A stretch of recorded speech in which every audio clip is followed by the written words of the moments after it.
Alors, bonjour, je m'appelle Myriam Lebozec, j'ai 66 ans, ça fait 7 ans que je suis sur cette paroisse. Donc je participe à l'accueil, parfois à Alpha, etc. Je vais garder des enfants de temps en temps aussi dans les familles quand les parents ont des réunions. Et donc moi j'ai 4 enfants et 11 petits-enfants. Et je suis née dans une famille catholique et pratiquante, une foi vivante. Par exemple, mes parents, le jour où ils ont entendu parler du premier groupe de prière charismatique, vite ils s'y sont précipités. Donc j'ai compris que je pouvais m'adresser au Seigneur en tant que personne en faisant un camp de Mège, j'avais 13 ans à peu près, et là j'ai réalisé que ma prière s'adressait vraiment à quelqu'un. Donc toute ma vie j'ai eu des moments où Dieu s'occupait de moi. J'ai souvent remarqué après coup que Dieu avait mis sa main ici ou là dans ma vie. Et à des moments où j'ai vraiment senti la bénédiction du Seigneur sur moi, c'est lors du décès de mon mari Paul. En fait, c'est le dernier, ça fait 15 ans. Donc il est décédé brutalement d'une crise cardiaque. Et ma première réaction, ça a été, il est parti vers son Seigneur. Donc on ne va pas se plaindre dans un premier temps, on va préparer la messe pour lui rendre justice. Et on ne râle pas quand quelqu'un est parti vers le mieux pour lui, même si c'est difficile pour nous. Donc le jour de sa mort, Paul avait comme tous les jours prié avec son icône, sa bougie, prière du temps présent. Comme tous les jours, il priait pour nous. Et donc il est décédé d'une crise cardiaque. Et avec mes enfants, on a pensé qu'on devait lui faire une cérémonie d'adieu en rapport avec sa vie. On devait lui rendre justice. Donc on a fait une cérémonie très joyeuse, parce qu'on était sûr quand même qu'il était parti vers Dieu. Donc voilà, on a fait une cérémonie très très joyeuse. Et on a choisi les textes, etc. Et un des messieurs qui était responsable des pompes funèbres nous a dit après, ça m'a donné des frissons. Et je me suis dit, c'est bien quelque part, parce qu'on a vraiment fait ce qu'il fallait. Et alors donc on a préparé la messe, on a préparé les chants, etc., les chants que mon mari aimait. Il y a même un diacre de la paroisse qui nous a dit, cet Alléluia, lui, il l'aimait bien parce qu'il était organiste, mon mari, donc il participait à la paroisse. Cet Alléluia, que je ne connaissais pas moi, ça il l'aimait bien, donc on l'a mis.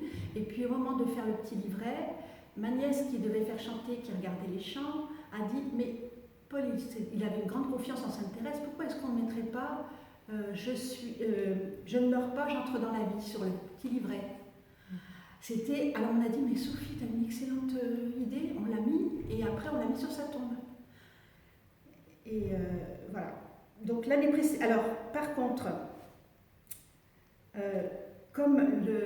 c'est après coup que j'ai vu que le Seigneur m'avait conduit, même l'année précédant sa mort en fait. Parce qu'on avait fait une session en 2004 avec Aline Lisotte à Solesmes. C'est une session pour les couples, à partir du livre de Jean-Paul II sur le mariage. Et du coup, ça nous a ouvert des horizons. On a eu une année extraordinaire, on ne s'est jamais disputé. Nous, on était un peu des fois pète sec. Hein. Et cette année-là, on a fait des concessions sans y penser l'un l'autre, sans vraiment, sans faire un effort, quoi. Et du coup, quand mon mari est décédé, j'ai compris que le Seigneur nous avait quand même fait un cadeau là, parce qu'au lieu de partir sur des regrets et tout ça, bien sûr, j'aurais préféré que ça continue, mais au moins j'étais partie sur une note positive avec mon mari, ça avait été vraiment un moment extraordinaire. Et puis, après, je me suis vraiment sentie enveloppée de la grâce de Dieu au moment du décès. C'est difficile à traduire, mais c'est vraiment ce que j'ai ressenti. J'ai vraiment senti la paix du Seigneur sur moi, qui n'est pas de moi, et qui était, je ne sais pas comment expliquer ça, je ressentais la grâce du Seigneur. Et donc, mon mari qui était décédé dans l'ambulance du SAMU, donc à 10 minutes de la maison, est revenu à la maison parce que nous on tenait à ce qu'il soit à la maison pour qu'on puisse lui rendre visite et puis qu'il soit là. Et du coup, tout le monde est venu, ceux qui voulaient le voir, aller lui parler lui parler. allaient le voir dans ces jours. Ceux qui préféraient ne pas le voir n'y allaient pas. Mais la porte était presque toujours ouverte. Et en fait, je voyais par exemple mes petits neveux qui circulaient comme ça.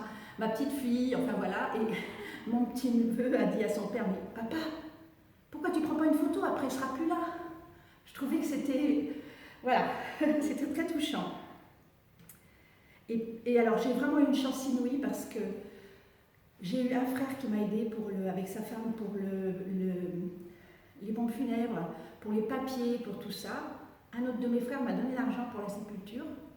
Et avec sa femme, ils ont fait table ouverte chez eux pendant que mes enfants étaient à la maison, si bien que moi, je pouvais me retrouver seule avec mon mari au moment des repas. Donc c'était important pour moi d'avoir un petit temps où je pouvais être seule avec lui. Et donc ça s'est fait naturellement, voilà, les enfants circulaient, etc. Et comme la cérémonie a été vraiment belle et joyeuse, mon gendre a fait un très beau texte pour mon mari, si bien qu'on riait comme des bossus parce qu'il racontait des trucs vraiment drôles sur lui, quoi, qui étaient la vérité, mais marrant, quoi. Et à la fin de la sépulture, je suis allée au micro et j'avais dit au prêtre, si je ne me sens pas, je ne le ferai pas. J'avais préparé quelque chose, mais voilà. Et puis je me sentais de le faire. Et quand j'étais devant le micro, j'ai vu tous mes enfants se lever et venir derrière moi avec les petits-enfants. Et ça m'a... Voilà, c'est une grande grâce, ça aussi, ça m'a touchée. Alors, depuis le décès de mon mari, moi qui avais, par exemple, j'avais toujours peur de mon ombre. Je sortais dans la rue, j'avais peur, j'allais dans le noir, dans le sous-sol, j'avais peur, j'étais une peureuse fille, j'ai plus jamais peur. Je peux rentrer à n'importe quelle heure, j'ai pas peur. Et je sens comme si mon mari était veillé sur moi tout le temps, près du Seigneur. Et puis, ben voilà, c'est fini. Je me sens libérée. Hein. Et puis, bien sûr, bon, il y a des moments de chagrin. Il ne faut pas dire que c'est le manque l'absence. Bon, pendant plusieurs années, j'ai même pas fait de café parce que c'est mon mari qui faisait le café au petit déjeuner, donc je faisais du café en poudre. Après, chaque fois que j'allais faire la première année, chaque fois que j'allais faire l'essence pour ma voiture, j'avais les larmes aux yeux parce que c'est toujours lui qui faisait ça. Donc, bon, aux fêtes de famille, quelquefois encore, j'ai le cœur serré parce que je pense à lui et je suis toute seule. Mais en même temps, j'ai jamais remis en question ce fait que mon mari était parti vers le Seigneur et que pour nous, ce qu'on veut, pour nos proches, on veut le meilleur. Donc, pour moi, le meilleur, c'est la vie éternelle avec Dieu.